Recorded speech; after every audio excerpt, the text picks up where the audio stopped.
All right. Hello, everyone. I'm going to jump back in here into drawing my little comic strip that I'm working on. This week, I wanted to actually take a break, not from drawing the comic strip, but from drawing it directly, or not from working on it. But I'm going to be doing some work, just not directly on the comic strip. And the work that I wanted to do and talk about was, or is, character study. The reason why I want to talk about character study is because this is a lesson that I need to learn badly. I've mentioned a couple times in drawing this comic strip that I didn't do much character study when I began. I did do some. I drew some characters in some different scenarios, but I never sat down and just did some facial studies of each character. And that has really shown in the way that I've drawn the female main character, Teak. It seems like every time I draw her face, she looks different. So this week I wanted to talk a little bit about the value of character study because I know the value of it. It's just a uh, not really being lazy, but I got a little anxious about getting started on a comic strip and I guess I forgot, so I'm going to have to slap my hand here. After drawing the first 4 pages of the comic strip, I went on to the fifth one after writing a couple of stories, and started trying to draw it. And in every panel on this strip, um, I have to draw Teek's face in the same position, but she has different facial expressions, and she looked different every time. So I decided just to pull up a sketch page and based upon one picture that is my favorite of her, this right here, to try and study why I like it and to really see if I can get a hold of how she looks and why she looks that way. So I'm going to talk about that a little bit today and how to draw faces, by the way. So every human head has a particular shape to it, and all the shapes are different. There's going to be similar head shapes, but they're all going to have their own unique qualities. So an individual's head might be shaped like a pear, so it might look like this, or it might be an upside down pear. These shapes bring character to a human head that is unique to its own. In other words, your mind is going to read something into a person who looks like this. You're going to assume certain things about this person if they have a head shape like this versus having a head shape like this. Now, we're all going to read different things into that, by the way, and just as the head shape is different, what we assume about a person who has a head shaped like this is going to be as different as the head shape itself. Um, so I'm going to assume possibly some similar things to what you might assume about it, but what we assume is is not going to be exactly the same because we all have different life experiences and different eyes. So somebody's head might be just a perfect circle. Now, what if we had three people who had a head shape that was a perfect circle? Well, first of all, nobody's going to have that shape that's a perfect circle, but somewhat of a perfect circle. And so, do they all look exactly the same? Well, there's other considerations, such as eye level. And so, when you're sketching out a character, um, it's good to mark the eye level. And I do it with a horizontal line, and that's classically or traditionally the way that a lot of artists uh, begin their sketches. They just mark the eye line. Okay, so some characters might have a mid-level eye line. Some characters might have a low eye line. Some characters might have a high eye line. And what we perceive when we see somebody with a high eye line versus a low eye line or a mid-level eye line, those are all different things. So I want to show you a little trick about eye line, because the place where you set somebody's eyes can be key to how they look to people. This is a really important decision that you will have to make when you're drawing a character. Where is their eye line, and why is that important? Well, let's look at this character's eye line. This is a sketch that I did of Teak. It's not necessarily satisfied with it, but it's good enough for a demonstration. Okay, I'm going to take her whole face, and cut it out, and paste it on a new layer. Okay, now let's go back here and erase some of this stuff back here, so that it's a little clearer as to what we're looking at. All right, now, what if we took her eyes and actually, let's just so that we have a little more control, let's take just her eyes, and let's also cut them out and put them on their own separate layer. Okay, now, what if we take Teak's eyes and we move them up? Keyboard. Okay, so undo that move so that the keyboard might have not shown up for you, but it did for me. So let's do that one more time. So let's take her eyes and move them up. What now changes about the way we perceive her? Or if we take her nose and mouth and move it up, what is changing here?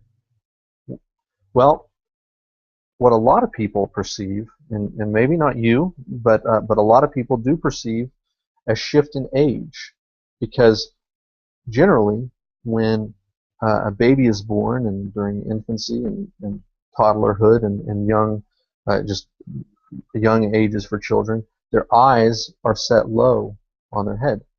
So I'm going to move these eyes and nose down. Actually, I'm going to move up a little bit higher.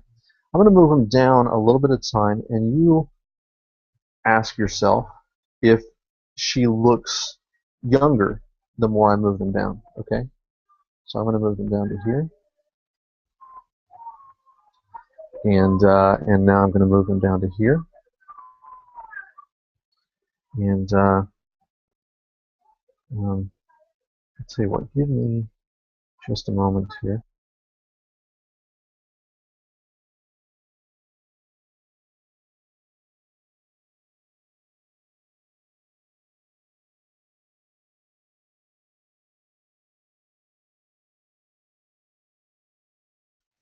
Oh, sorry about that. Had some ruckus going on outside of the room where I'm broadcasting from. Okay, so that was an unfortunate time to interrupt. So let's try it again. Okay, so I'm going to move her eyes down a little bit. And does she look younger? Now let's move them down a little bit more. Does she look younger still? Now let's move them down one more time. And does she look younger still? So I don't know about you, but to me she does. Every time I move her eyes down, she looks like she gets younger and younger. She looks younger and younger to me. Also, eye size is an important thing to consider. So this is going to be a little bit more difficult to do because I want to shrink the eyes, but I don't want them to get too much closer together. Let's move them back up here. All right, so I'm going to take one of these eyes and put it on its own layer. We're going to try something. It may not work well since there's going to be a particular effect. But let's shrink these eyes down.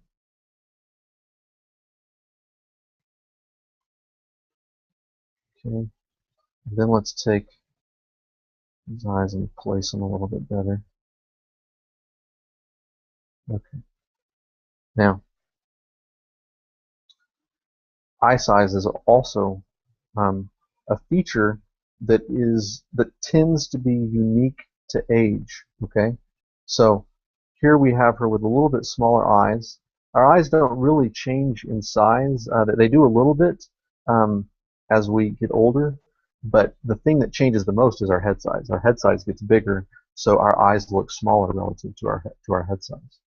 And so what we're the idea that we're kind of portraying here is not necessarily that her eyes got bigger, but that her head got bigger, or that her eyes got smaller, but rather that her head got bigger.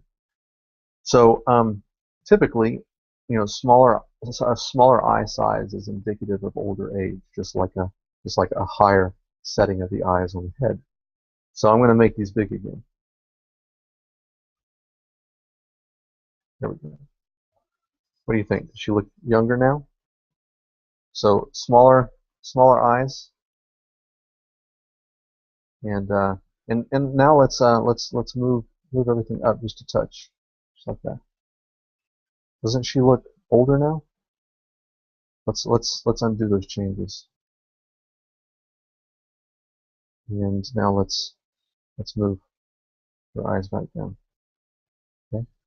So I'm drawing children, so this is important for me to understand because there's a generic way to draw a human head, and then there are very specific nuances about drawing a human head that begin to ring certain bells in the minds of people who view the art, because this is typically a viewer is going to perceive these cues as exactly what I intend them to be.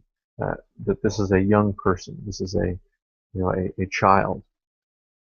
So so that's what I've tried to do from these are all supposed to be the same character, these four. I don't think I'm doing a very good job of making them look the same. I think this character looks fairly similar to this one. This one looks pretty different, but they're not too bad. I'm getting there, making progress. All right, so um, um, I could do head shapes all day long, and it's a lot of fun to play around with with different head shapes and and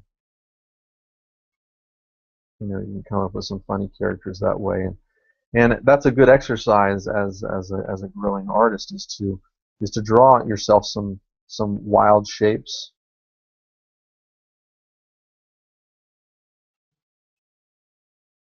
This is a good creative exercise to draw just some different shapes, and then see if you can.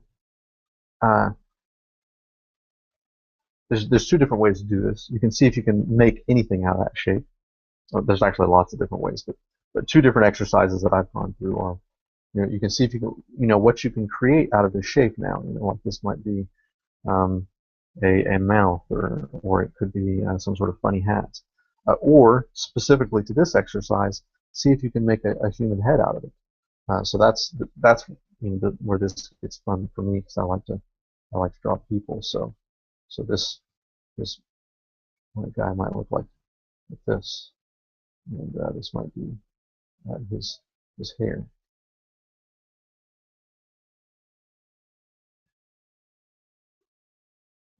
This is cheek and his chin, and this is his shirt collar. So I didn't intend for that to happen, but it came together nicely. That was a bizarre shape to begin with. Um, Here's another one, and I could draw it like this, just try to come up with something here, or I could rotate my canvas and say, well, what if I look at it from this point of view? Well, now we've got this interesting jaw.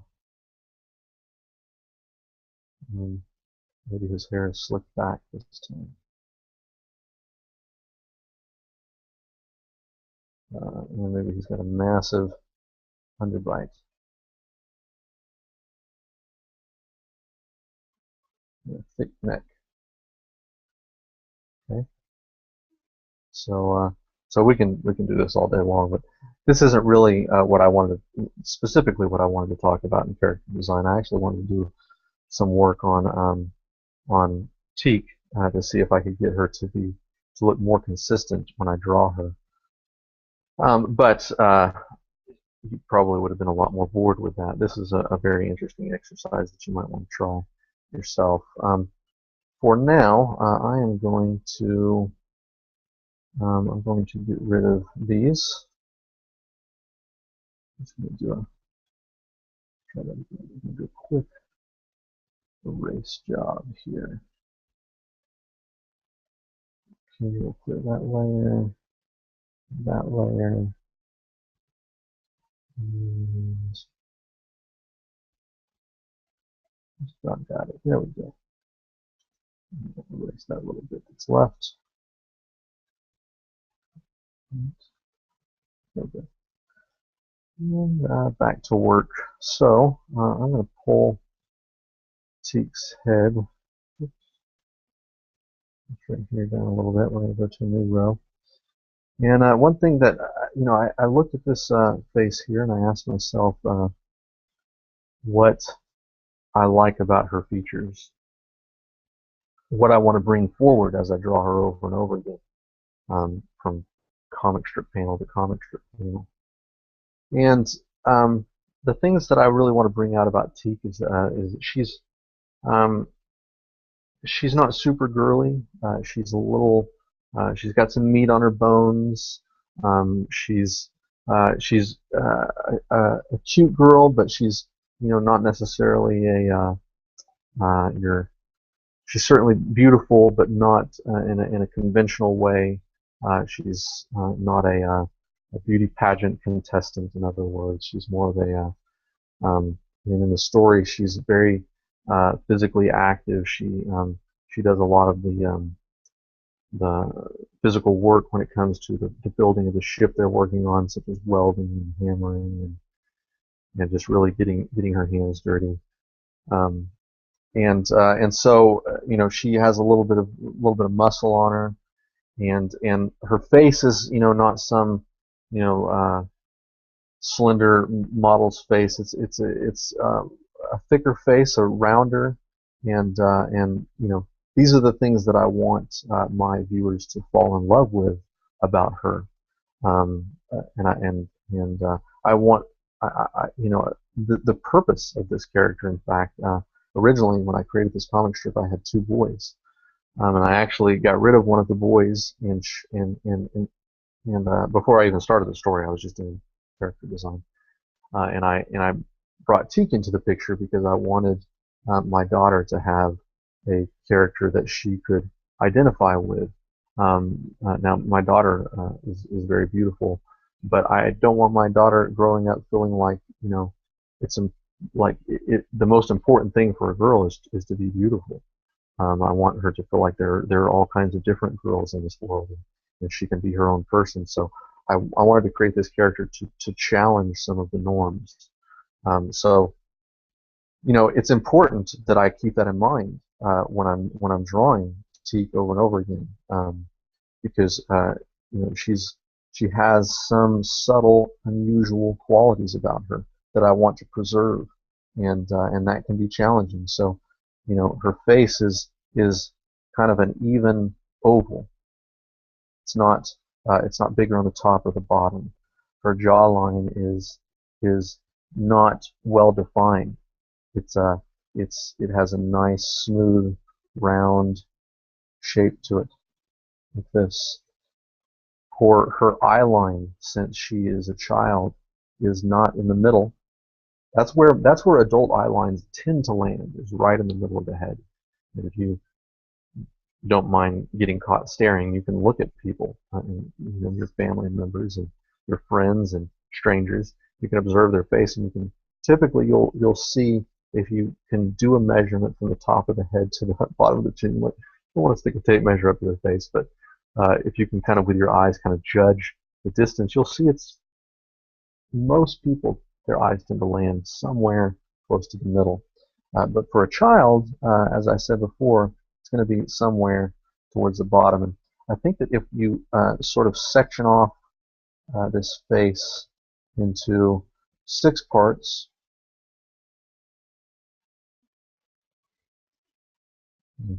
let me try that again. So let's do the middle somewhere right here. So let's actually do 8 parts. All right, so if we do 8 parts, something like that. She's somewhere in the 3/8 from the bottom region her eyes are. And I'm not going to be too mathematical or scientific about this. I just know that her eyes land somewhere about an eye's height below the midline. I may play with that a little bit and move it down. It's probably not going to be any higher than that, but I may move it down just a touch. But that's where I'm kind of planning her eyes right now. So we'll get that nice round shape established. And draw some ears now. Generally speaking, again, these are all generalities, and the beauty of the human face is how these generalities vary from person to person. So as the eye line tends to be in the middle for an adult, if you want to create something unique about a particular adult that you're drawing, you might have their eyes be a little bit higher or a little bit lower. With ears, generally speaking, the ears on a typical adult, let's go over here and draw another circle and have something a little more typical to compare to. So midline eyes, okay? If you divide the face into 5 even sections from side to side, okay? And this, again, this doesn't have to be scientific, but if you divide it into 5 segments, 1, 2, 3, 4, 5, then and they're even, then you have a general measurement for an eye size. Okay, that's average. Okay. Now the nose tends to land somewhere in the middle of the eye line and the chin, somewhere right in the middle, about right there. Okay, so there's your nose line, and then your mouth, again, dividing the bottom of the nose with the bottom of the chin in half. Your mouth is going to be somewhere in there. Okay. Now your ears are going to be somewhat even with the middle of the eyes to the bottom of the nose. Now, I know what many of you are probably saying now. Ears are rarely even with one another. As with eyes, your eyes will almost always be uneven. The thing that they look for in supermodels, both and great, actors who have great visual presence, the thing that they look for are even facial symmetry. Eyes that are even, ears that are even. But most people are not like that. I'm not like that, and I don't have any friends that are like that. They all have wacky, uneven eyes and ears, and that's human beings. Okay, so like I said, average facial structure. So this is not the way you draw people, by the way. This is the model that you deviate from. Okay, you draw a person that looks like this, they're not interesting. It's the deviations that are interesting. So Teek's ears are not even with her nose. They're a little small. They land a little bit higher. They're not. I don't really worry about the evenness of them. I just eyeball it and however they turn out. So her eyes are pretty round depending on the expression that she's making. Her nose is fairly small, especially compared to. Now I've been calling the male character Maxwell for a long time, and that was a working name. But I think I'm changing his name to Tiber, Tiber, which is short for Tiberius. Just because I've never heard anybody called Tiber, and I think it's unique. But Tiber has a huge nose, so compared to him, her nose is quite small. And her mouth is not huge unless she opens it to scream, which she's doing right there, kind of, sort of. So these are just the rough. These are kind of mental notes, visual notes that we take for ourselves as we're drawing the character. We flesh these out. We flesh these notes out, but we quickly sketch these things to make these notes. And once we think that our notes are correct, then we start spending real time fleshing it out.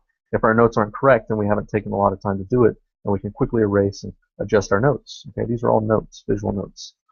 Her hair is curly and wavy, and it is, I've really boxed myself into a corner here by making her hair like this, but I'm determined that her hair is going to stay curly because I think it's cute. And she has a decent sized forehead in there. So you might be saying to yourself, wow, her head is huge. Look at the size of that forehead. But the thing that you need to note to yourself as you're looking at the human face is that the hairline makes the distance from the eyes to the top of the head look much smaller than it actually is. Okay, so once I go in here and I add hair,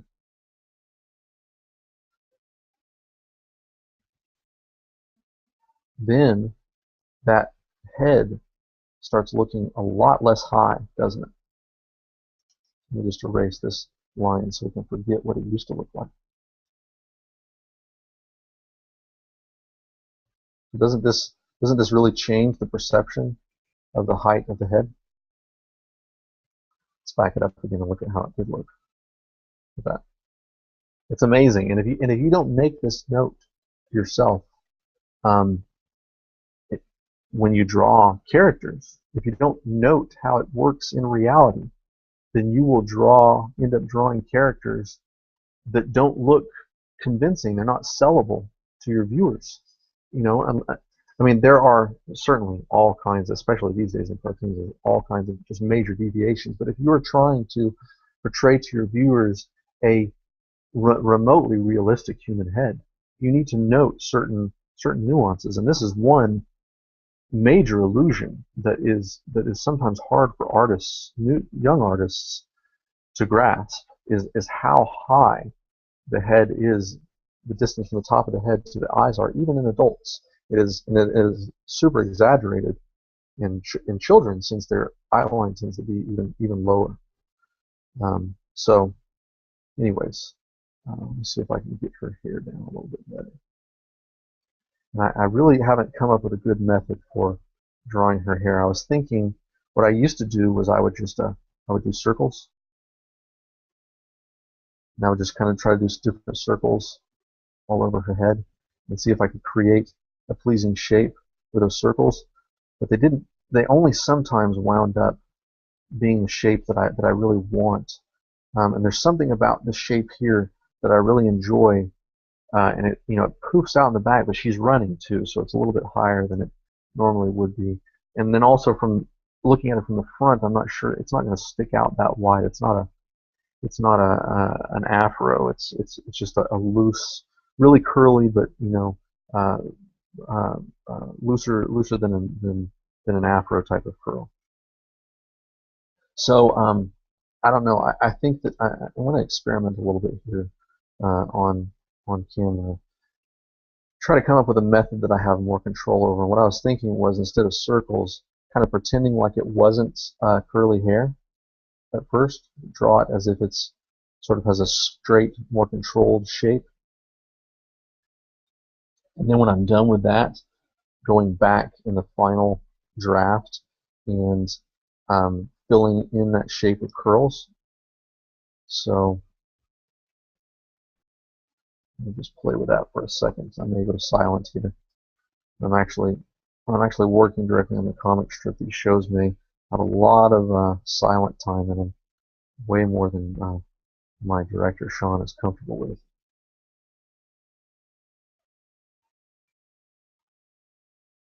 He's outside of this room being super loud. I'm going to chew him out.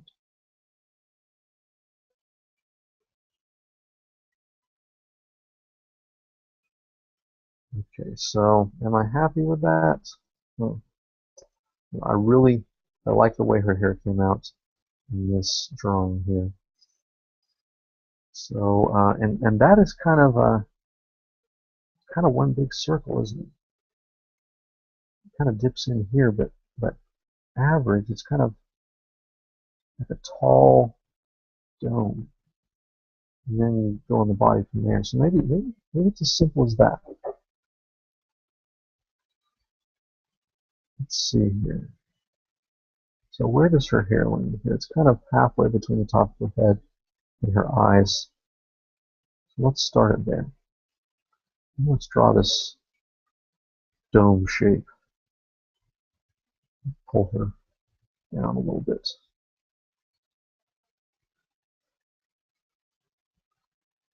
So I have a little more room to work with. So how big is that dome? It's not very, it doesn't sit very high or far out from her head. Maybe about 1/3 of her head width. So something like that. A little low here. Something like that. So she has a space helmet on it. Let's see if this works. We don't know. Now, let's start a new layer that's a little bit darker. And let's start filling this in with some waves. I want something that's not a bubble right on top of her head, something that's a little more tipped to the side.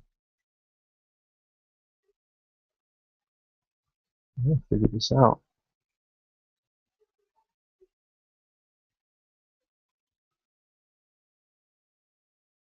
And even, I will flesh out a character in anywhere from 2 to 5 layers. It just depends on how happy I am. This is not the final. Even though we're now done with our super light draft and going back darker, this is still not the final. I can make this lighter and do it on top of this. So I'm still kind of trying to bring this idea into the real world from my head right here. So that's not bad. That may be the way to go. It's just doing that dome shape. So these are all little puzzles that you have to work out as you try to get your image onto the paper. So with that done, we can now start fleshing her eyes out a little bit.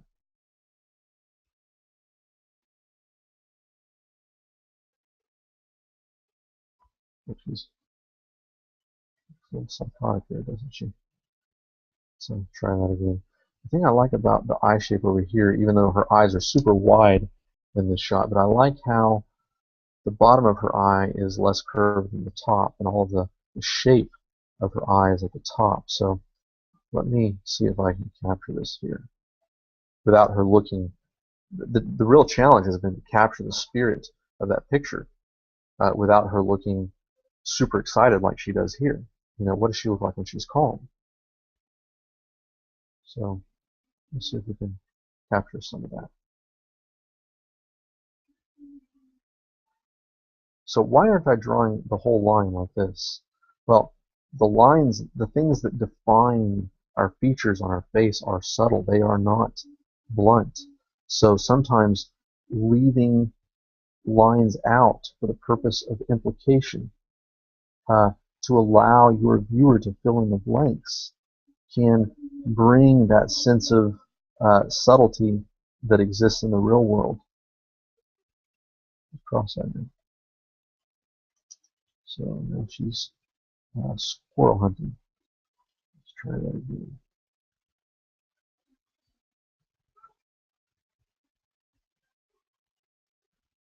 All right, I'm going to have to talk to a person outside of my room here in just a moment.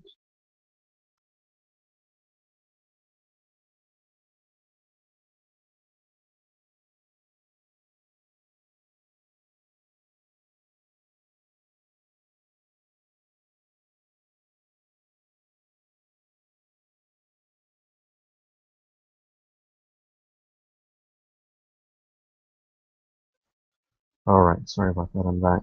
I am not happy with the way that's looking. I'm glad I sort of looked away and stepped back. It was an accident because I was having to talk to somebody outside of this room.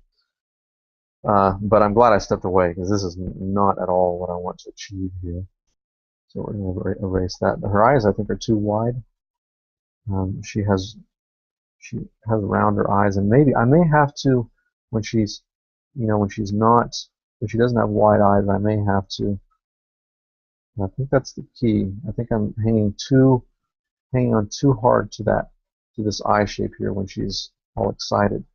But when she relaxes, I think there's going to be more curvature on the bottom, like this. I think she opens her eyelid like this. So from here to here. And I think that I'm trying to preserve too much of that top curve. So I think I just need to give up on that and accept that it's going to be more like that, with more curvature on the bottom.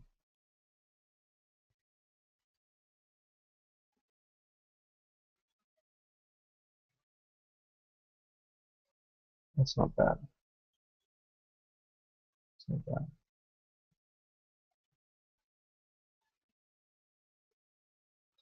Her eyebrows are not heavy. They are fairly slender. I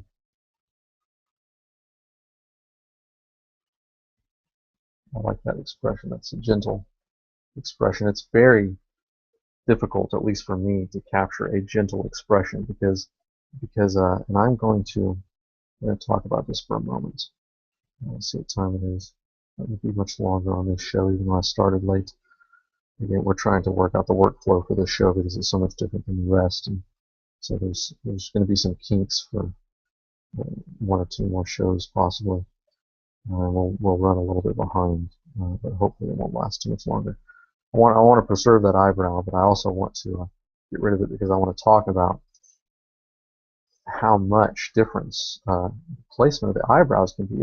I find it difficult to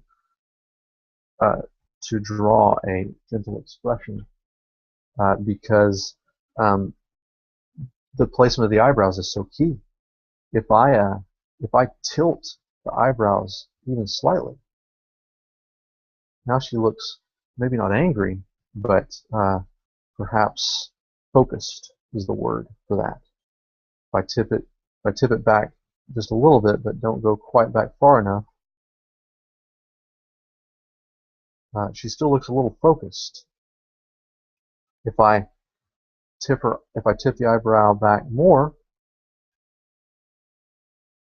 well, now maybe she's sad or wondering or curious.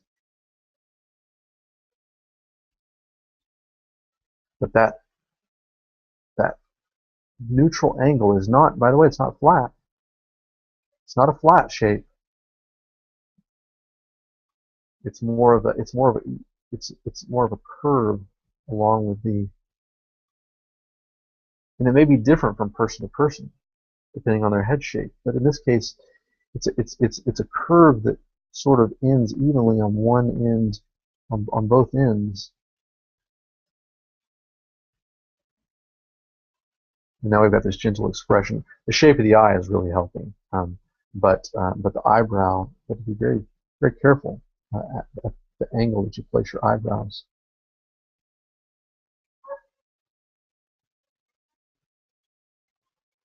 You ever notice that some people in life look angry and they're not angry?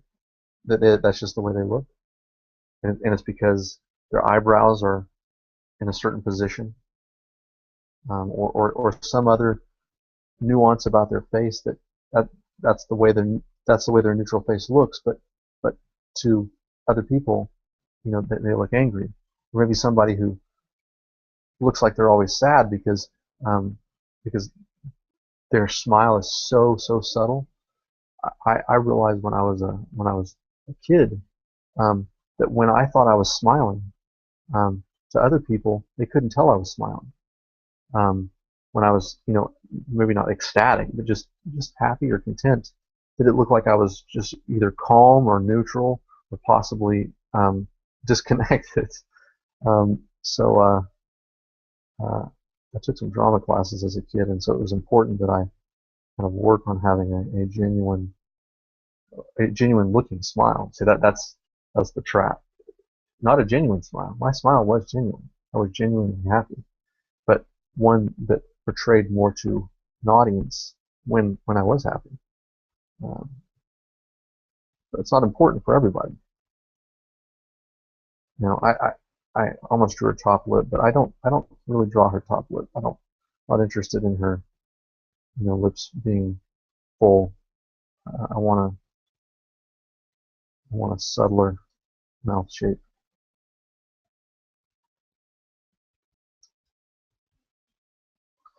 Now, her jawline, her chin line, is one of the most challenging parts for me because um, I'm getting better at it. I determined, maybe even as late as yesterday, that I needed this gentle curve that came down to somewhat of a chin shape, but not too defined.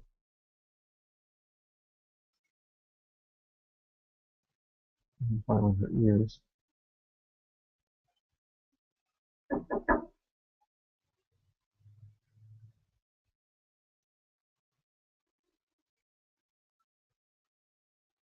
I hear the person knocking at my door.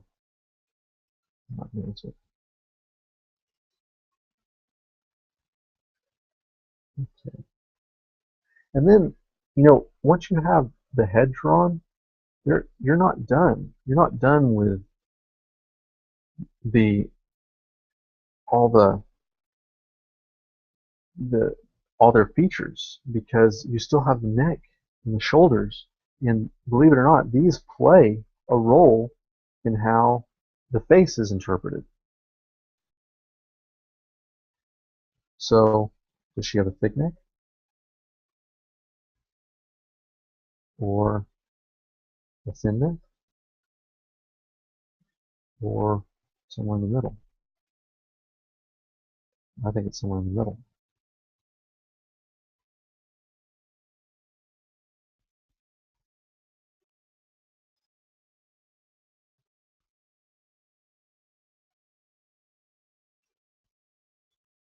What about her shoulders? Are they far apart? Mark them with some circles. Does that look right? Not to me. Are they close together? Does she have a narrow frame? I don't think so. Are they somewhere in between? Maybe as wide as her hair? Probably something like that. But how high do they sit? Are they high? Because if they're high, then she has a more masculine frame. Men tend to have higher set shoulders. They tend to be not just wide apart, but also higher set in reference to what collarbone. Collarbone. So she's a girl.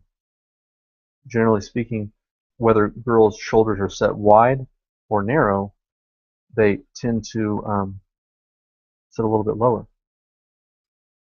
Girls and also girly boys like myself. So, um,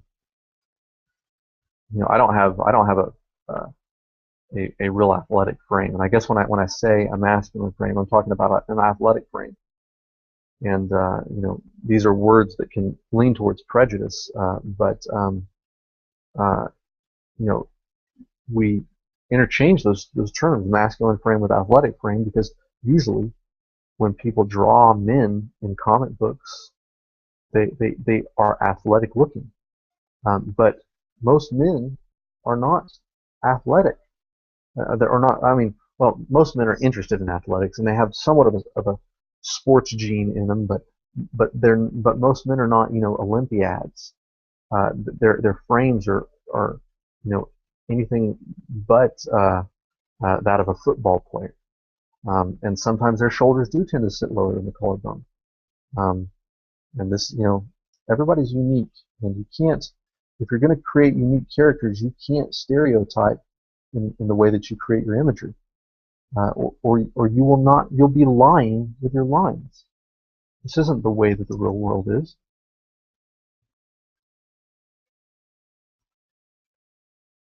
So, something like that. And her body is a whole other story. How does it look? Uh, and like I said, she has some meat on her bones. So, um, I didn't think I was going to go this far, but I'm going to spend just a few more minutes drawing, and then we'll end the show. By the way, if you ever want to jump in the Hangout and talk to me, I know it seems like I'm on a roll. And when I'm not drawing my comic strip, it may be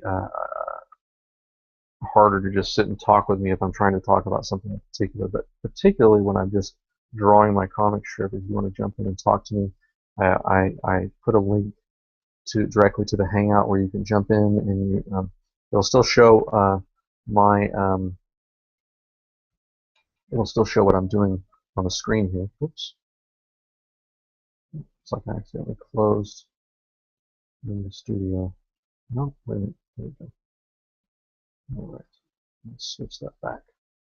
You're not seeing the side of my head. Okay, so yeah, I believe I was talking about the link to the Hangouts, but I generally have it set up to where the picture is locked in on screen. So if you jump in, only your voice will be heard. So if you're not comfortable with being on camera, I try to remember to lock it in, and that really is the way it needs to be. So, but you're welcome to jump in and talk with me anytime. I think I'm going to stop here because this is a whole other conversation. Body shape and how to achieve it. Anatomy is a whole. It's a huge conversation when it comes to the visual arts. But I guess that's it for this time. I will see you next week, or maybe sometime this week if I decide to start a rogue hangout, as we call it. But in any case, I'll see you next time. Thanks.